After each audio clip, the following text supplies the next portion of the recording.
El panorama de América Latina en general, pues no pinta bien. Hay que ser muy sinceros, estamos inundados de chavismo. Tenemos chavismo hasta en la sopa. Incluso en países en los que se creyó que nunca entraría el chavismo, pues entró. Y bueno, la primera pregunta que, pues por lógica, cualquiera tendría que hacerse es ¿por qué pasó esto? Sobre todo considerando que nosotros en el continente ya tuvimos una década de chavismo entre el 2000 y más o menos el 2010. El continente pudo saber y entender lo que es eso. Y pues obviamente, digamos, si algo de positivo tiene un gobierno de izquierda latinoamericano es que después solo duran, la mayoría pues solo duran un periodo. Ya después del periodo se van. Ya si se quieren quedar en el poder, ya lo que tendrían que hacer es o enmendar la constitución para pues poner las reglas a su favor o directamente imponer una dictadura. Pero pues es claro que sus gestiones son tan malas y tan controversiales que difícilmente aguantan una campaña reelectoral bajo condiciones justas. Pero entonces, ¿qué pasó? Además, todo el mundo puede ver lo que está pasando en Venezuela. Eso no es un secreto para nadie. Y tampoco lo es un secreto para nadie lo que está pasando en Nicaragua ni lo que está pasando en Cuba. Entonces, ¿por qué el continente decide seguirle apostando a estos modelos? Para responder a eso, yo creo que hay dos elementos a considerar para responder a eso. El primero es que la izquierda latinoamericana se ha especializado y se han vuelto maestros en manejo, yo diría que más que manejo, ya hasta uso de la democracia, en el sentido en que saben exactamente cuándo victimizarse, saben exactamente cuándo atacar, saben exactamente cuándo hacer la vista gorda cuando hay algún escándalo de corrupción, saben cuándo, cómo desviar, digamos, la atención para que nadie se fije en sus escándalos. La única excepción a esto es el señor Pedro Castillo, que creyó que podía salirse con la suya disolviendo al Congreso y pues no le resultó. Y lo que hicieron todos los demás gobiernos de izquierda, que son una vez más bastante hábiles en manejos políticos, fue que lanzaron un comunicado todo escueto y dejaron eso así.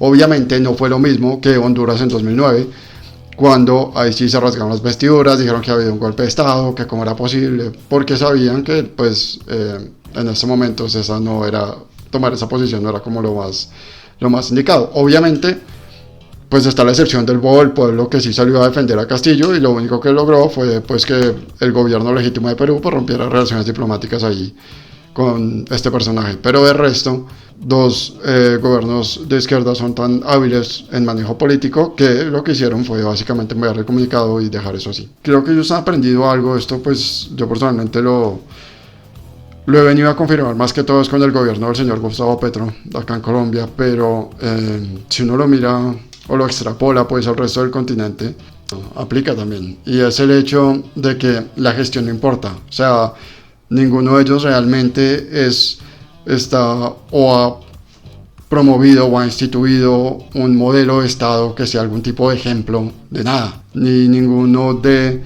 sus mandatos ha llevado a sus respectivos países en camino hacia convertirse en países del primer mundo. Eso no está pasando. Y mi teoría en estos momentos, mi tesis, es que esa igual no es la intención. Eso no es lo que a ellos les importa. A ellos lo que les importa es poder vender la idea.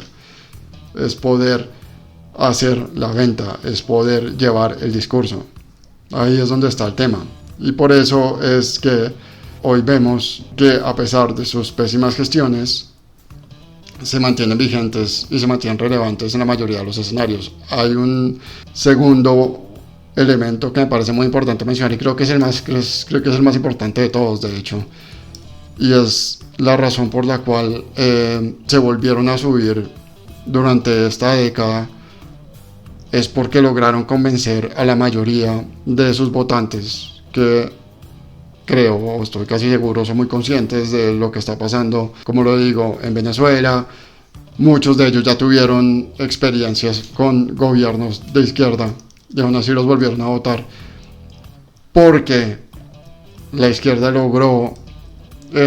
logró meter en la cabeza de sus votantes que la otra opción era peor. Y eso es algo que la derecha y el centro han logrado entender.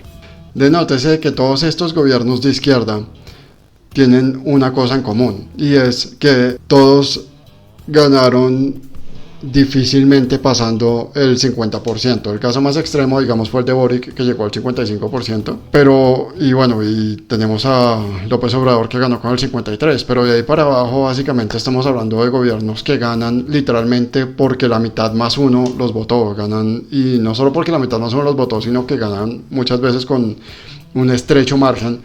Estoy pensando en Lula, Petro y Castillo, que ganaron con un estrecho margen, muy estrecho margen, contra su rival.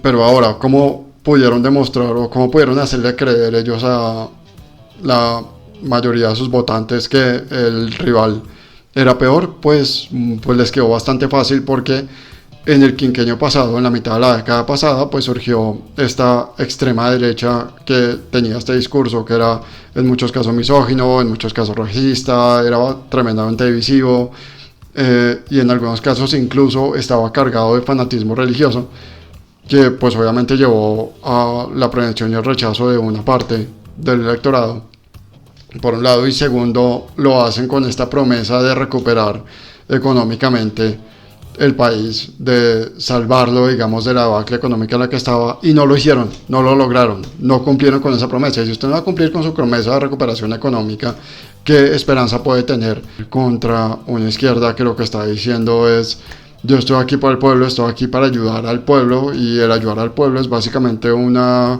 cantidad de políticas cortoplacistas que no son sostenibles y que tarde o temprano pues van a terminar arruinando más de lo que ayudan. Y ese, tristemente, es el debate en el cual, a menos que salga un discurso diferente, vamos a estar sumidos por lo menos durante la siguiente década.